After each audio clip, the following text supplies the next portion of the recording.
गुरुकुल पाली में मासिक के प्रशिक्षण के लिए मैं आया हूँ। इसमें आज मेरा 20वां दिन है। 20 दिन आज हो चुका है और मैं दैनिक यज्ञ में अभी जाऊँगा और इसके पहले मैं आपसे परिचित करवाता हूँ। आचार्य जी आए हैं, तो उनसे मैं इस यज्ञ के बारे में, मंत्र के बारे में, इसका क्या महत्ता है, इसके बारे में सुनेंगे। तो आप ध्यान से सुने।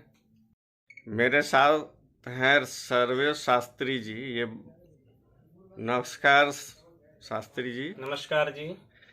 तो मैं पिछले 20 दिन से आपके संपर्क में रहा और आप यज्ञ कार्य करवाए भी।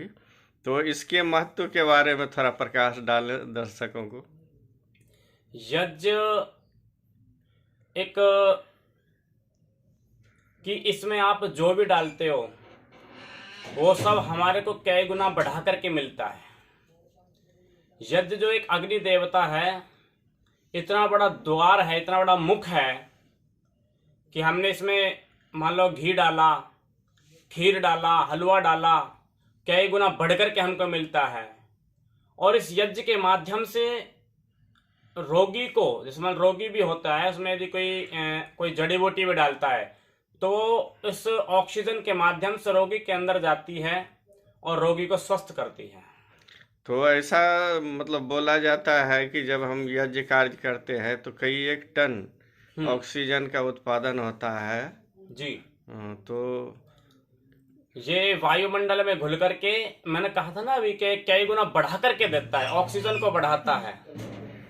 तो यज्ञ के बाद जो भस्म क्या क्या उपयोग है? बहुत लोग बोलते हैं भस्म का उपयोग आप कीजिए, तो इस तरह का बहुत अच्छा प्रश्न आपने किया। अक्सर लोग यज्ञ करते हैं तो हवन की जो राख होती है उसको महत्व नहीं समझते, क्योंकि उसमें बहुत महत्व, उसमें बहुत गुण आते हैं। क्योंकि जो हमने यज्ञ किया है होती है, उसको जल में डालकर पीने से ऑक्सीजन की मात्रा बढ़ती है। तो ये मंत्र का क्या प्रभाव पड़ता है? बोला जाता है शारीरिक और मानसिक रूप से मंत्र का बहुत प्रभाव पड़ता है शरीर पर और मन पर। मंत्र को यदि आप शारीरिक रूप से ध्यान से अगर बोलते हो, भावार्थ सहित बोलते हो, तो इससे इतने लाभ होते हैं कि सर्वप्रथम आपका ध्यान एकाग्रचित होगा। जब आपका ध्यान एकाग्रचित होगा तो मन शांत होगा, मन शांत होगा तो पवित्रता आएगी, पवित्रता आएगी तो आप शांति रहोगे, सुखी रहोगे। और दूसरी बात, हम मंत्र ही क्यों बोलते हैं? बिना मंत्र के भी आहुति डाल सकते हैं, बिना मंत्र के भी आहुति डालने से लाभ होता है। लेकिन जब हम उसमें मंत्र के साथ में आहुति डालते हैं, एक तो मंत्रों की रक्षा भी होती है, वेद की रक्षा भी होती है, ये इसका उपलक्ष्य है। और इस हम लोग जब प्रार्थना करते हैं तो विश्व शांति, विश्व के पीड़ित लोग के लिए भी ऐसा करते हैं जी।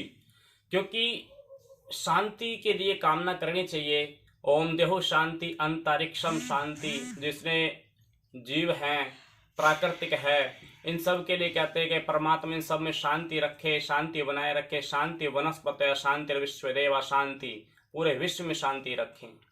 अर्थात विश्व शांति के लिए, विश्व में जो पीड़ित मानवता है, इसके कल्याण के लिए हम लोग वैदिक मंत्र का उच्चारण करते हैं। जी, करते हैं।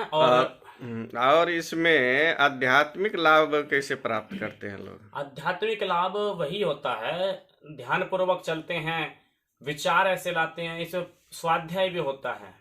और जब हम यज्ञ करते हैं तो यज्ञ करते समय भी हम एक मंत्र का जाप करते हैं, एक मंत्र बोल करके भी आहुति देते हैं बच्चे अक्सर, कि सर्वे भवन्तु सुखिनः, सर्वे सन्तु निरामया, सर्वे भद्राणि पश्यन्तु, माँ कश्चित् दुःख भाग् भवेत्। अर्थात सबका भला करो भगवान, सबको सब बुद्धि दो भगवान, सबको दो वेदों का ज्ञान, इसमें कामना की गई है। हे ईश्वर, सब सुखी हो, कोई ना हो दुखारी, सब हो निरोग भगवान, ऐसी इस तरीके की भावना की जाती है, प्रार्थना की जाती है।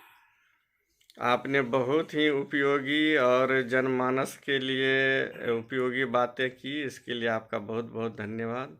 और अंत में दर्शक को क्या कहना चाहेंगे कि वेद मंत्र के माध्यम से वो अपने आप को कैसे सुविचार लाए अपने जीवन में, इस तरह की कुछ बात? वेद मंत्र के माध्यम से देखो, 4 वेद हैं, उसमें अनेक मंत्र हैं।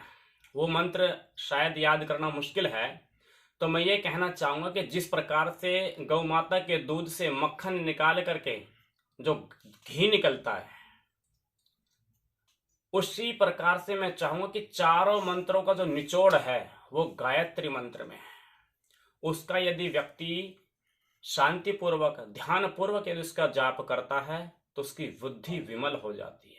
यज्ञ की बात, यज्ञ में मैंने कहा था कि यज्ञ जैसा हम व्यक्ति जब यज्ञ करते हैं तो यज्ञ से एक चारों तरफ एक ऐसी अदृश्य दीवार बन जाती है कि कोई बाहर की अदैविक शक्ति, जिसके राक्षसी शक्ति बोलते हैं, जो गलत आती है शक्ति, वो विचार अंदर प्रवेश नहीं करती है।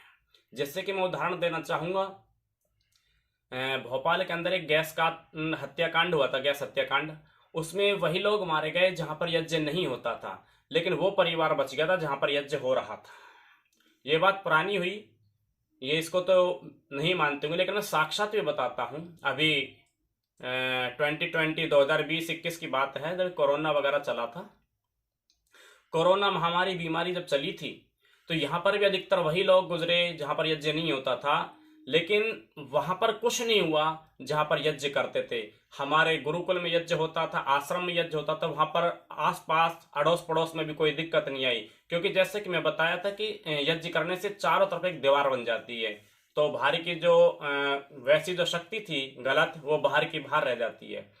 और यदि उसमें हम कुछ विशेष प्रकार की सामग्री डालते हैं, जैसे कि किसी रोगी को कोई रोग है, उसके अकॉर्डिंग, उसके अनुसार हम जो दवाई उसमें डालते हैं सामग्री के साथ में, तो वो एक दवाई का भी रूप धारण करती है और व्यक्ति स्वस्थ हो जाता है। क्योंकि हम यहाँ से भी, जब व्यक्ति, जो रोगी जो है दवाई सेवन नहीं कर पाता है, ऐसे कंडीशन में हमारे पास में आता है, डॉक्टर हाथ हिला देते हैं, नहीं बन पाती बात उनकी, तो ऐसे में व्यक्ति कहाँ जाए। हमारे पास आता है तो हम उसको एक यज्ञ का ही बताते कि यज्ञ करें, ये जड़ी बूटी होती है, सामग्री के माध्यम स्वाहा करें, उसमें डालें, अग्नि देवता को समर्पित करो, अग्नि देवता बढ़ा करके आपको देगा, ऑक्सीजन के माध्यम से ठीक होता है। वास्तव में जो यज्ञ है किसी धर्म पथ उसमें नहीं है कि ब्राह्मण का ही है, हिंदुओं का ही है, ऐसा नहीं है। यज्ञो वही श्रेष्ठतम कर्म, यज्ञ सभी कर्मों में श्रेष्ठ कर्म है यज्ञ। और इस संसार की नाभि भी यज्ञ है, यज्ञ में आप जो डालोगे वो आपको प्राप्त होता है। इस सभी संसार का, पूरे भगवान का जो मुख है, इस मुख में आप जो डालोगे वो आप उनको भोग लगता है और वो कई गुना बढ़ा करके हमको मिलता है। एक ये बात तो खैर नहीं समझ में आई होगी, तो मैं छोटी सी बात उदाहरण देना चाहूंगा। जैसे कि अगर आप छोटी सी भी अगर मिर्च डाल देते हो, उसमें जितने भी आसपास लोग बैठे हैं सब तक धसका पहुंचता है। इसी प्रकार से यज्ञ कई गुना बढ़ा करके देता है। तो मैं यही कहना चाहूंगा कि आप अपने घर में यज्ञ करें और अपने पर्यावरण को स्वच्छ बनाएं, स्वस्थ बनाएं, स्वस्थ रहे। जय हिंद, जय भारत।